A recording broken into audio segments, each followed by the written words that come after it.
Hai, assalamualaikum warahmatullahi wabarakatuh. Saya Dea Sandra Raffles, BP 1810542026 dari kelas IE2. Saya di sini menjawab pertanyaan ujian bank dan lembaga keuangan lainnya pada semester 5. Dan di sini adanya peraturan dalam menjawab pertanyaan itu dengan mata tertutup. Dan saya akan mencoba menjawab pertanyaannya. Pai saat ini pandemi COVID-19 masih menghantui seluruh negara. Tidak hanya berdampak pada bidang kesehatan, tetapi juga bidang perekonomian. Jelaskan menurut saudara, bagaimana kondisi pasar modal saat pandemi ini? Apakah ada upaya yang dilakukan pemerintah? Sangat disarankan menggunakan data menjawab kasus ini. Sampai ya. Baiklah, saya akan menjawab pertanyaan nomor 4 bagian A, di mana pandemi COVID-19 di Indonesia sudah ada sejak awal tahun 2020. Bukan hanya kesehatan, juga pandemi ini berdampak kepada pasar modal. Yang pertama, pasar modal Indonesia. Ini dapat kita lihat dari indeks harga saham gabungan atau IHSG, di mana pada bulan Maret tahun 2020 indeks harga saham gabungan ini pada level 5.942, dan pada bulan April mengalami penurunan yang berada pada level 3.937. Dan dengan kebijakan-kebijakan yang dilakukan oleh pemerintah, maka IHSG ini mengalami peningkatan level, dan pada bulan Juni berada pada level 4.605. Dan pada awal September 2020 indeks harga saham gabungan ini meningkat kepada level 5.300. Dan para pengamat saham atau indeks harga saham gabungan ini memperkirakan pada akhir tahun akan meningkat kepada level 6.000. Dan selanjutnya kebijakan-kebijakan yang dilakukan oleh pemerintah itu salah satunya kebijakan yang dilakukan oleh Bursa Efek Indonesia, di mana adanya kebijakan yang dilakukan oleh Bursa Efek Indonesia itu ada 3. Yang pertama itu auto rejection bawah, yang ketiga itu pencabutan tentang penundaan skor efek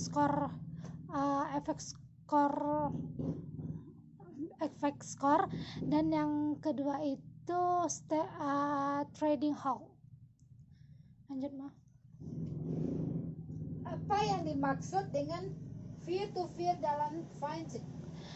Peer-to-peer lending atau P2P yaitu sebuah media di mana perusahaan ini menyatukan dan mempertemukan seorang pembeli dengan seorang peminjam dana tanpa adanya perantara seperti lembaga keuangan. Dan peer-to-peer ini dilakukan secara online sehingga tidak merumitkan antara pemberi dan peminjam dana. Apa itu dana pensiun? Bagaimana perkembangan dana pensiun saat sekarang ini? Jika saudara suka bekerja suatu saat nanti, apakah akan mendaftarkan diri untuk menggunakan jasa dana pensiun secara mandiri? Jelaskan pendapat saudara. Dana pensiun ialah dana khusus yang dihimpun untuk memberikan fasilitas hari tua kepada peserta setelah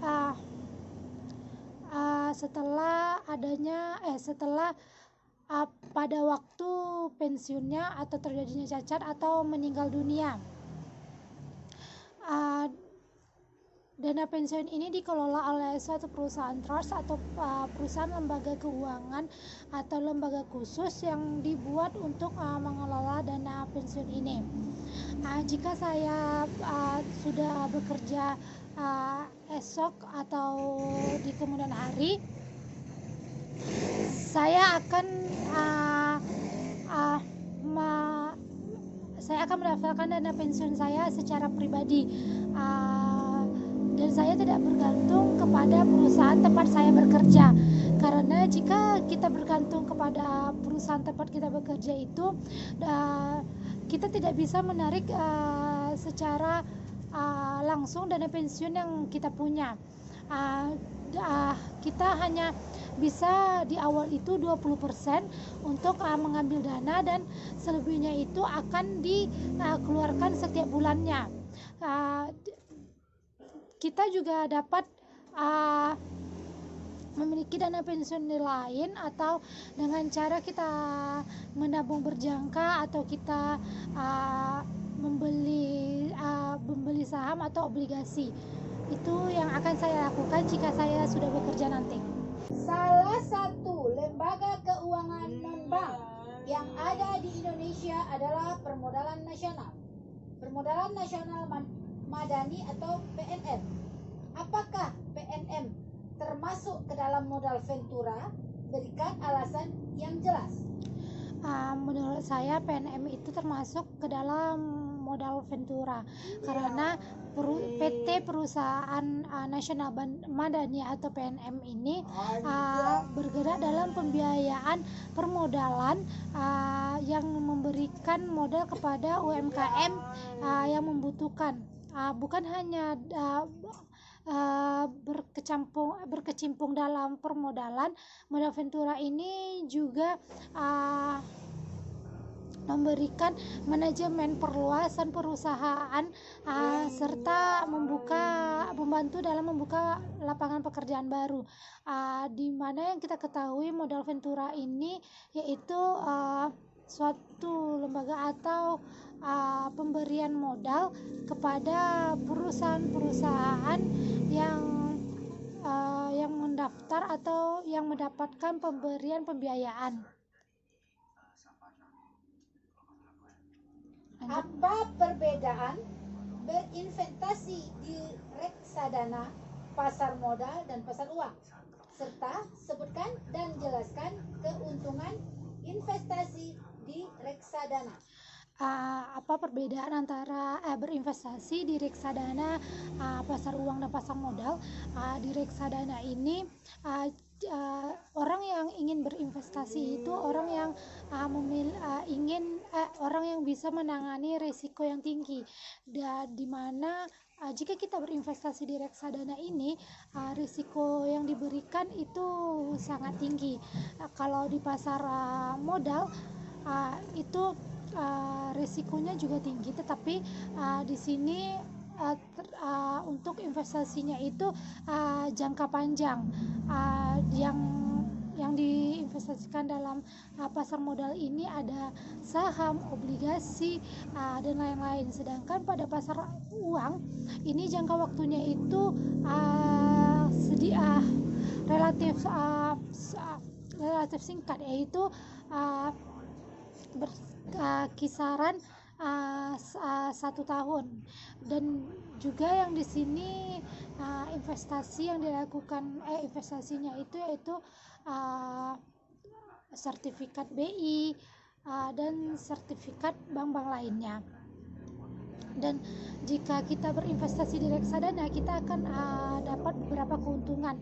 Yang pertama itu, untuk berinvestasi modal awalnya itu sedikit, biaya rendah, dan adanya transparansi, di mana pembukuan keuangannya itu diberikan secara berkala kepada atau dilihatkan secara berkala kepada investor. Dan yang kedua itu, investor tidak perlu lagi bingung bagaimana mengelola dana.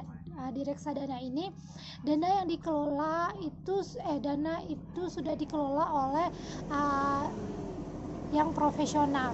Yang ketiga itu yang selanjutnya itu liquid, di mana para investor dapat menjual atau membeli saham dan tidak tergantung terhadap harga NAV yang ada saat dijual, dan biayanya juga rendah. Lanjut, Mak. Asuransi. Bagaimana pandangan saudara mengenai sistem asuransi yang sudah berjalan di Indonesia saat ini? Di sini kita akan mengambil dua contoh asuransi yang ada di Indonesia. Yang pertama itu asuransi BPJS Kesehatan, dan yang kedua itu asuransi jasa raharja tentang kecelakaan. Yang kita lihat saat ini di Indonesia itu adanya BPJS Asuransi Kesehatan. BPJS ini membantu pada masyarakat ekonomi menengah sampai ke bawah untuk dalam penanganan kesehatannya. Tetapi jika yang kita lihat BPJS Asuransi Kesehatan di Indonesia ini sangat membantu, dan tetapi terdapat kendala di rumah sakitnya, di mana pembiayaan BPJS ke rumah sakit itu ngandat. Dan dapat kita lihat juga jika pasien itu berobat menggunakan BPJS, itu penanganan di rumah sakitnya itu bisa dibilang cukup lamban untuk penanganan pasien yang menggunakan BPJS. Dan kita lihat untuk pembiayaannya ini BPJS ada yang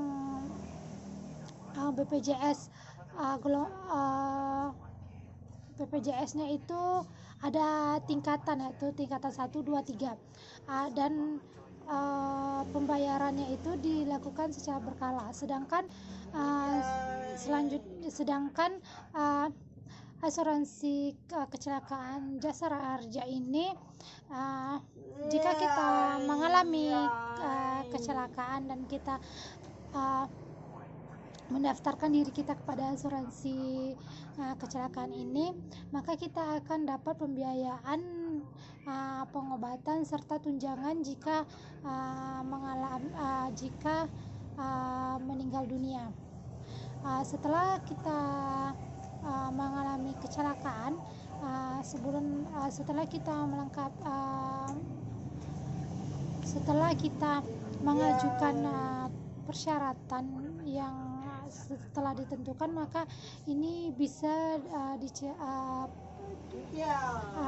dicairkan dalam 1-6 bulan berikutnya. Dan asuransi ini sangat berguna untuk masyarakat, di mana kita tidak bisa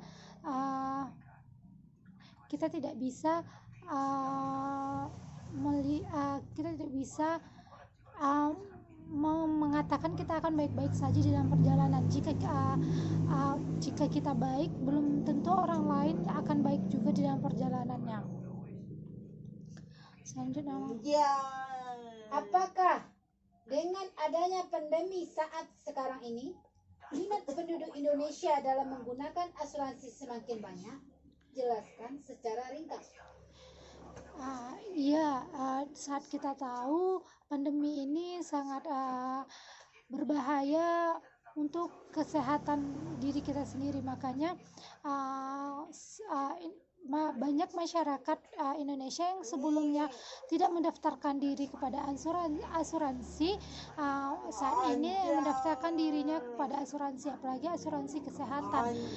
Banyaknya masyarakat Indonesia yang sadar tentang asuransi ini. Makanya banyak saat pandemi ini masyarakat Indonesia yang mendaftarkan dirinya ke asuransi untuk berjaga-jaga jika terjadi sesuatu yang tidak diharapkan kepada dirinya. Apa yang dimaksud dengan anjak piutang? Berikanlah contoh serta sebutkan jenis fasilitas anjak piutang yang saudara ketahui selama ini. anjak piutang atau yang disebut dengan faktori. Dalam keputusan Menteri Keuangan nomor 448 garing KMK.017 anjak piutang ialah suatu kegiatan pembiayaan, pengambilan atau pengurusan anjak piutang jangka pendek suatu perusahaan dalam kegiatan perdagangan dalam negeri maupun luar negeri. Jenis fasilitas anjak piutang adalah yang pertama itu berdasarkan pelayanannya ada 5, yaitu full service factoring, yang kedua itu maturity factoring, recourse factoring, yang keempat itu finance factoring, dan yang kelima itu tentang book factoring. Berdasarkan penanggungan risikonya ada 2, yaitu with recourse factoring, yang ketiga without recourse yang kedua without recourse factoring. Yang ketiga itu berdasarkan ruang lingkup kegiatan. Yang pertama itu domestic factoring, yang kedua itu international factoring, dan yang terakhir itu berdasarkan tentang dengan perjanjian. Ada 2, disclosed factoring, yang kedua itu undisclosed factoring. Jelaskan secara ringkas apa yang dimaksud dengan sewa guna. Apa perbedaan sewa guna dengan sewa beli, sewa menyewa, dan kredit? Berikan contoh masing-masing. Sewa guna atau di Indonesia yang disebut dengan leasing, menurut keputusan Menteri Keuangan nomor 1169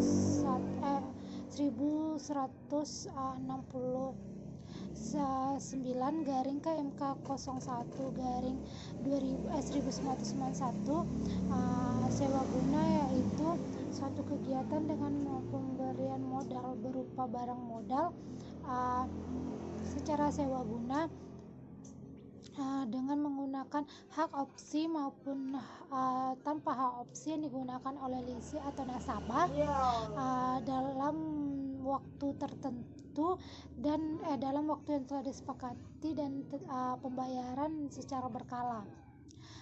Perbedaannya dengan sewa menyewa, sewa beli dengan kredit, yaitu kita lihat dari hak milik barangnya. Secara kredit yaitu adanya pemberian atau peminjaman dan pemberian suatu barang kepada nasabah yang dilakukan pembayarannya tanpa bunga maupun dengan bunga, yang dilakukan secara bertahap pembayarannya, dan hak miliknya itu menjadi hak milik nasabah jika pembayarannya sudah dilunasi. Sedangkan sewa beli itu